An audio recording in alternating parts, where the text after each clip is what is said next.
Welcome back to the channel. It's your boy Motoloom, and today we're going to be doing a video on my 2006 Triumph Daytona 675.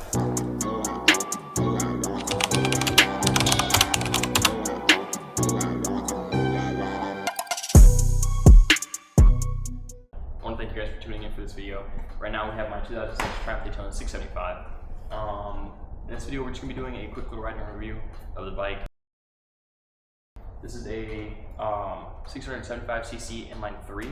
It's a dual overhead cam engine. It's water cooled. She boasts a 123 bhp and 53 foot-pounds of torque at 12,000 RPM. She has a rear line of 16. Does she? Cluster is out to 16. The bike stops at 14. She is untuned. She's paired up with a wet multi-plate clutch. Close ratio 6-speed transmission, very smooth transmission. It is a O-ring chain driven final drive from the transmission to the rear sprocket of this bike. This bike does have an upgraded SuperTech, it has an upgraded super sprocket, the stock front sprocket. Don't remember the teeth ratio, but I'll put them up on the screen in that corner right there for you guys, or in the center, wherever the case may be. So let's move on to talk about the actual frame and body of this thing. This is a twin spar aluminum frame with a 32.5, 32.7 inch seat height. It's about 407 pounds wet, roughly 365 dry, and that's the weight. I don't have a scale here myself, or else I would weight for you guys, but that was based off of like 5 other websites combined and Triumph's own spec sheet from when the bike was released. Back in 2006. So these aren't the original fairings that are on it. I actually have the originals up in a box in that corner, but the original color is tornado red. I believe there was like 3 or 4 other colors, like a goldish yellow, you have a gray, and then if you got the SE variant, then you have the black and gold. Yeah, SE was black and gold. I think those were all the colors for this generation, at least from factory. These are an aftermarket set. They were a fresh set up until the bike was transported for me. She fell a couple of times and now she's all scratched up and cracked in some places.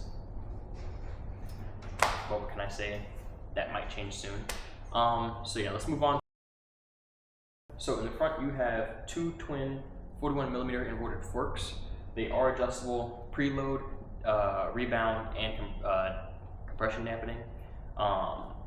And that will be done at the top of the fork, closer to your controls. But then if you move over to the back has a single monoshock with reservoir, same adjustability as the front, preload, rebound, and compression dampening as well.